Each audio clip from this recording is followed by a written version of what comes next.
Today is a continuation of yesterday's lesson, section 2.1, day 2. We are still solving two-step equations. So we're going to jump right in with big division bar problems. These are two-step equations, but they're a little different. Since the entire quantity x minus 3 is divided by 2, we need to get rid of our divided by 2 first.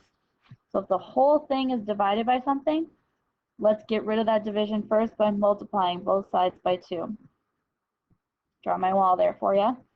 Now when I multiply the left-hand side, that 2 basically cancels out with the denominator. So I'm left with x minus 3 equals 8 times 2 is 16. And now I have a one-step equation, x minus 3, so I need to add 3 to both sides. So x equals 19. To check that, 19 minus 3 over 2 equals 8. 19 minus 3 is 16 over 2. We know that 16 divided by 2 is 8, so it checks out. For the second one, x plus 7 divided by negative 6 equals 2. Same idea. We want to get rid of the division first in our big fraction bar problems. So I'm going to multiply by negative 6 on both sides. So x plus 7 is what's left on the left. 2 times negative 6 is negative 12. To get rid of x plus 7, I minus 7, minus 7. So x equals negative 19. To check that, I take negative 19 plus 7 over negative 6. Does it equal 2? Well, negative 19 plus 7 is negative 12. Negative 12 divided by negative 6 is positive 2, and it checks out. These two are very similar. Try these on your own quick. All right, for the first one, we're going to want to get rid of that dividing by 5 first, so we'll multiply both sides by 5. I'm left with x minus 8 equals 5. And to get rid of the minus 8, I add 8 to both sides. So x will equal 13. Check that really quick. 13 minus 8 over 5 equals 1. 13 minus 8 is 5. 5 over 5 is 1 equals 1. It checks out. For the second one, we want to multiply both sides by negative 10 first. So 3 plus x equals negative 50.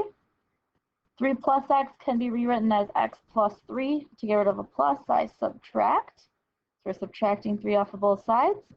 So x equals negative 53. To check that, I take 3 plus negative 53 over negative 10. Does that equal 5? Well, 3 plus negative 53 is negative 50 over negative 10, which does indeed equal 5, and it checks out. Another type of problem you'll come in contact with is fraction coefficient problems. These are very similar. We're going to start by getting rid of our addition and subtraction. So we're going to add 5 to get rid of our minus 5. So now I've got 2/3 x equal 18. Now here's when you want to multiply both sides by the reciprocal. So I'm going to look at this 2/3 here. Remember, a reciprocal is when I just flip it over. So I'm going to multiply both sides by 3 over 2. And I like to do this in the same line because multiplying fractions works better in my mind that way. On the left side, you'll notice the 2's cancel, the 3's cancel. I'm left with an x. On the right side, think of it as cross-canceling. 18 divided by 2 is 9. And then 9 times 3 makes 27. So x equals 27.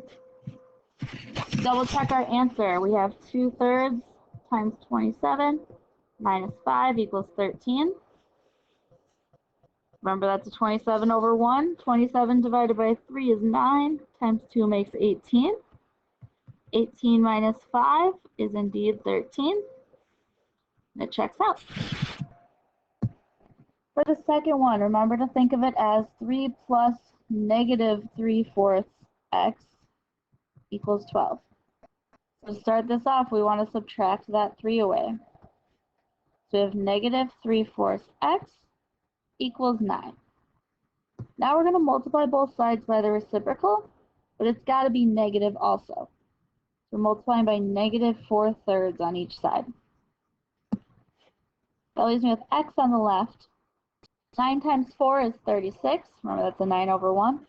36 divided by 3 is 12. Positive and a negative make a negative. So x equals negative 12. Let's check our answer. 3 minus 3/4 times negative 12 equals 12. Well, 3/4 times negative 12. 3 times 12 is 36. Divided by 4 is 9. It's a negative still. So I have 3 minus negative 9. That becomes plus positive. So I have 12 equals 12. And it checks out. Try these two. All right, for the first one, we want to start by subtracting our 4. We get 3 equals x over 3. And this is a straightforward multiplication one. Multiply both sides by 3, I get 9 equals x. Check it really quick. 7 equals 4 plus 9 over 3. Well, 9 over 3 is 3. 4 plus 3 is indeed 7, and it checks out. For the second one, I want to get rid of that minus 1 first, so I add 1 to both sides. I'll get 16 equals 1/2 x. Now I'm going to multiply both sides by the reciprocal of this 1/2, so 2 over 1, which is basically just multiplying. I wrote it wrong. It's just multiplying by 2. So 16 times 2 makes 32. X is by itself on the right. Let's check that 32 works. 15 equals 1/2 times 32 minus 1. 1/2 of 32 is 16. 16 minus 1 is 15. And it checks out. So a couple tips and tricks for when you're setting up equations with word problems especially.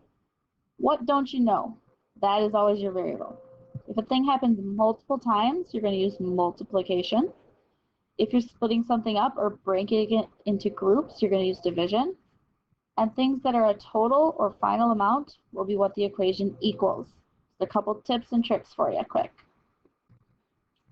Let's try this problem. Suppose you buy a slice of pizza for $1.50.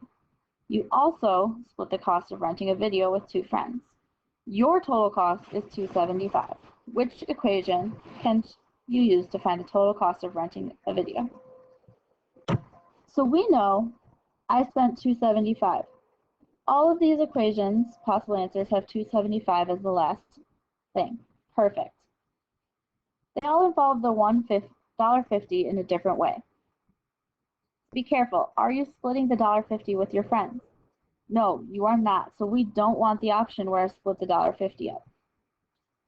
And now you're splitting the video with 2 friends.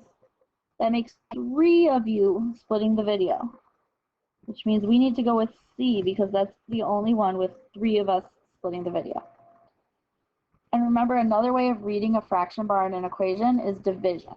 We're dividing the cost of the video up by 3 of us.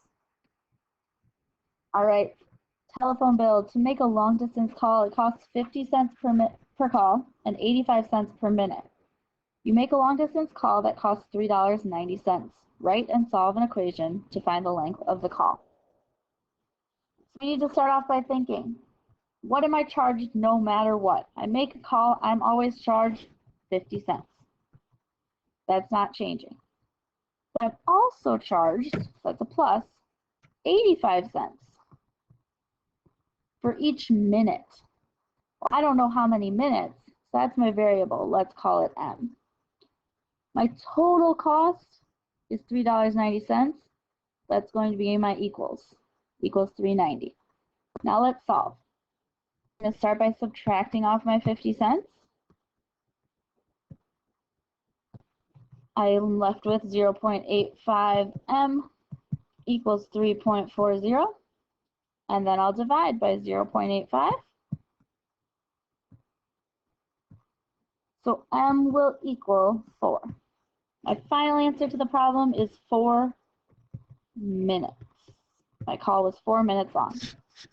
Your assignment is out of the textbook today.